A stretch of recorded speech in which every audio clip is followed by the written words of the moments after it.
Alors, on va poursuivre avec la première conférence du premier axe. Donc, cette conférence est donnée par M. François Blais, professeur au département de sciences politiques de l'Université Laval.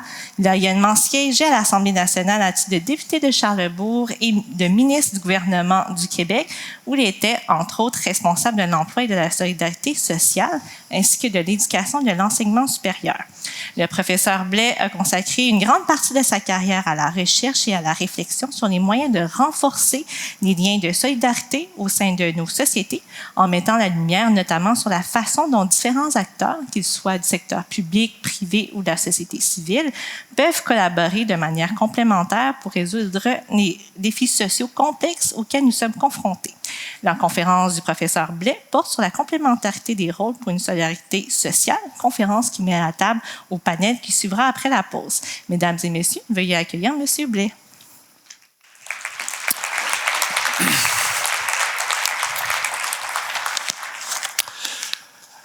Alors, bonjour. Merci beaucoup de l'invitation. D'abord, M. Gagné. Et puis, je suis content d'être ici. Je vois des visages que je n'avais pas vus depuis longtemps, en plus. M. le maire, je suis heureux de vous revoir. Vous étiez à Centraide à ce moment-là. Et je peux vous le dire maintenant, quand vous vous êtes présenté, j'étais à la fois surpris et j'avais dit à pas mal de gens autour de moi, je l'ai rencontré à quelques reprises et ce serait un excellent maire. Je vous félicite pour votre travail, bien sûr.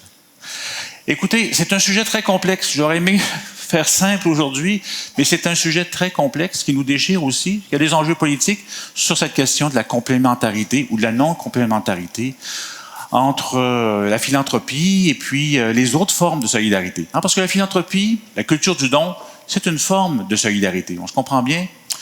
Mais il y a une autre forme qu'on connaît bien aussi, que moi j'ai connue. Moi, je suis né dans l'ancien monde du point de vue de la philanthropie, c'est-à-dire je suis né dans un petit village où les sœurs Notre-Dame du Bon Pasteur nous enseignaient encore à l'école primaire. L'église était à côté. Et il y avait une symbiose bien sûr, entre l'État et la religion. C'était des sociétés dont on dit aujourd'hui elles sont hiérarchiques mais décentes. Puis sur la planète, il y a encore de ces sociétés-là, hiérarchiques mais décentes. Bien sûr, ensuite, il y a eu le progrès, le progrès de l'égalité, le progrès de l'État-providence, avec ses nombreux succès. Alors, on a même un ministère de l'Emploi et de la Solidarité sociale au Québec. Avec ses succès, mais aussi avec ses limites. Et ça nous oblige plus que jamais à réfléchir, à tenter de réfléchir sur cet enjeu-là de la complémentarité et des limites de l'un et l'autre. Donc, je vais essayer de défendre trois idées, ou de partager plutôt trois idées avec vous aujourd'hui. La première, c'est que la culture du don et la justice sociale sont deux formes de solidarité qui sont complémentaires, bien sûr, et nécessaires. Le don ne peut pas se substituer à la justice sociale. Et l'inverse est aussi vrai. Et troisièmement, il est bien de favoriser la décentralisation et la diversification des formes de solidarité. Et c'est là-dessus que je développerai à la fin de mon allocution aujourd'hui. Et c'est un rôle politique, pas au sens partisan du terme, mais c'est un rôle politique de la philanthropie, de nous aider à favoriser ce type de décentralisation, et je vais m'expliquer pourquoi.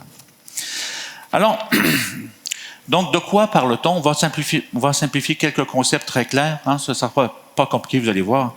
Première chose, on doit distinguer le don comme solidarité de la justice sociale comme autre forme de solidarité. Quelle que soit votre conception de la justice sociale, ça n'a aucune importance. La mienne est aussi bonne que la vôtre. Mais quelle que soit votre conception de la justice sociale, c'est une affaire de droit et d'obligation entre des citoyens.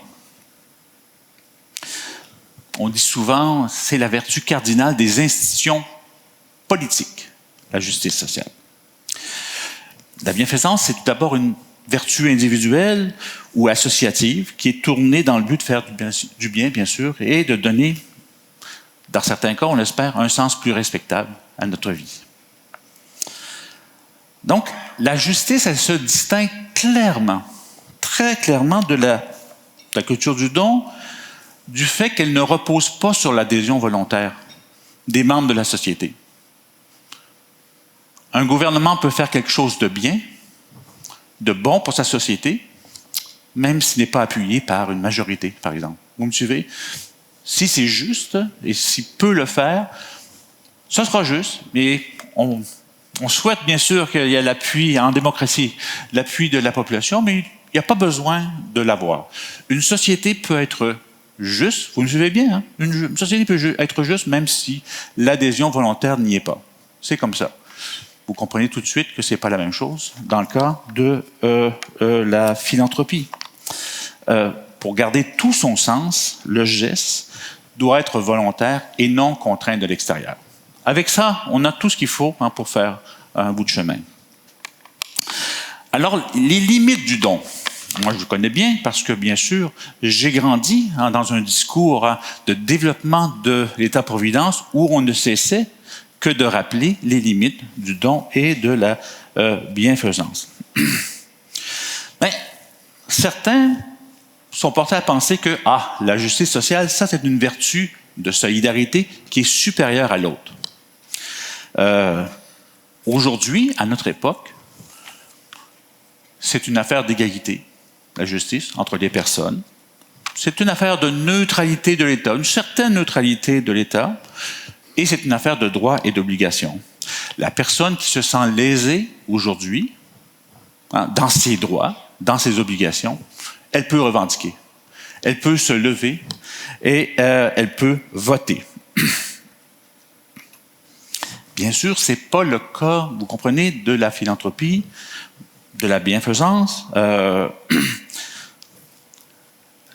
C'est un acte inégalitaire, pas au sens péjoratif du terme, mais asymétrique entre le donateur, celui qui donne, et le donataire, celui qui reçoit. Donc, cette asymétrie-là, elle fait partie de la définition et c'est ce qui distingue le mieux les deux formes de solidarité. Vous me suivez? Quand ça hoche la tête, je sais que ça se passe bien. Donc, tout de suite, la conclusion, il ne serait pas acceptable. Quelle que soit votre conception de la justice sociale, il ne serait pas acceptable qu'une société puisse être considérée juste, même si elle était dotée d'une philanthropie très généreuse en dotation. Même si votre conception de ce que les gens doivent avoir pour avoir une bonne vie est réalisée par des gestes volontaires des autres, il manquerait un élément, bien sûr, c'est le pouvoir politique qui est accordé aux citoyens de revendiquer. D'accord? Ça, c'est la différence importante. Je vais retourner ici. Alors, quel est le rôle maintenant de la philanthropie? Alors, il y a trois rôles possibles. Et je vais de façon très, très générale. J'ai une nouvelle pour vous. La société est loin d'être aussi juste qu'on le voudrait. Elle est imparfaitement, très imparfaitement juste. Et bien sûr, l'exercice du don, de la philanthropie, c'est une façon de souligner par ce geste l'imperfection de notre société et les besoins de notre communauté. Vous le soulignez en donnant. Vous mettez l'accent là-dessus. Allons plus loin. Notre société est presque juste.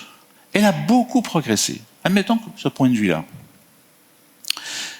Mais les besoins sont tellement grands et paradoxalement, ces besoins, ils ont été accentués en partie par la présence de l'État-providence.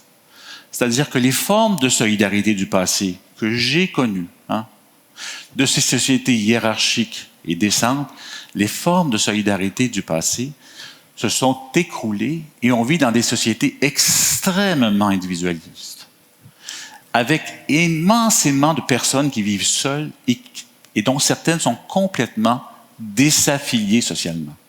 Dans les sociétés traditionnelles, il y a peu de personnes qui sont désaffiliées. Il y en a très peu. Et aujourd'hui, bien sûr, c'est le lot d'un grand nombre de personnes. Donc, d'une certaine façon, il faut aussi réparer ou contrecarrer certaines des conséquences du développement de l'État-providence. Troisième élément sur lequel j'aimerais terminer pour ouvrir la discussion tout à l'heure, la philanthropie, elle doit être encouragée, même par l'État, hein, donc si je me souviens bien, peut-être M. Gagné pourrait me corriger, mais je crois que le coût fiscal au Canada du soutien aux dons est autour de 3 milliards et demi cette année, quelque chose du genre. Donc, elle est encouragée par l'État. Au Québec, j'ai oublié le chiffre, parce qu'elle favorise la décentralisation et la diversification de l'offre de services et de soutien à la population. Vous en avez parlé tout à l'heure, M. Gagné. Donc, la philanthropie doit être encouragée pas uniquement pour des raisons humanitaires, mais aussi pour des raisons de politique publique. Et c'est un enjeu politique dans le bon sens, hein, bien sûr, du terme de politique.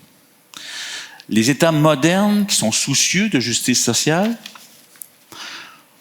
ont une tendance naturelle, par souci d'égalité, à centraliser les décisions et à uniformiser les pratiques sociales.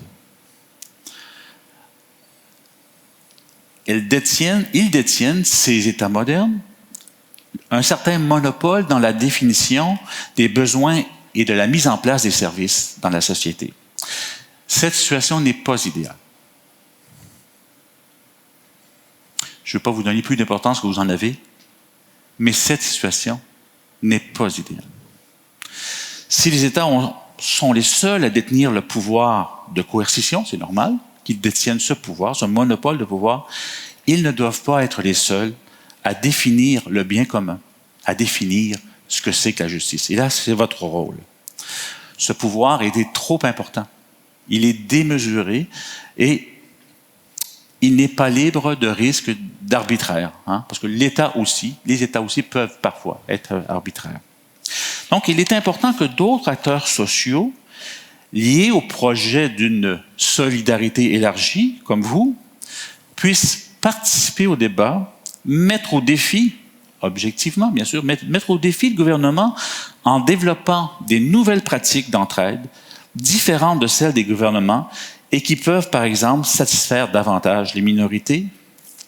Réduire le monopole de l'État en matière de services à la population ne signifie pas nécessairement qu'il est invité à se retirer. Vous avez compris pourquoi, compte tenu des définitions que j'ai données et des obligations de l'État en matière de justice sociale. Mais l'État doit accepter que des fournisseurs de services, parfois plus locaux, puissent jouer un rôle accru dans certains cas et mieux adapté à des réalités concrètes sur le terrain. Donc cette diversification est utile parce qu'elle permet de développer des nouvelles pratiques et questionner possiblement les pratiques de l'État. Cela va nous aider à diminuer le pouvoir central trop dominant en matière de solidarité sociale et permet à différentes couches de la société de s'investir activement plutôt qu'à être des sujets passifs se contentant d'exercer leur droit au vote, par exemple. Donc, le don n'a pas seulement qu'une portée bienfaisante. Le don, il a aussi un potentiel politique, Les citoyens, par leurs dons, fournissent un signal positif sur certains biens et services qui sont non offerts par l'État ou qui sont mal offerts par l'État. Certains auteurs vont parler de vote philanthropique. Pour caractériser cette relation de tension qui est, à mon avis, qui est positive, qui est productive, entre l'État et l'univers de la philanthropie. Bien entendu, ce vote philanthropique, ce n'est pas en soi un meilleur vote que le vote de l'électeur qui contribue aussi, par son vote, à faire connaître ses préoccupations à l'État.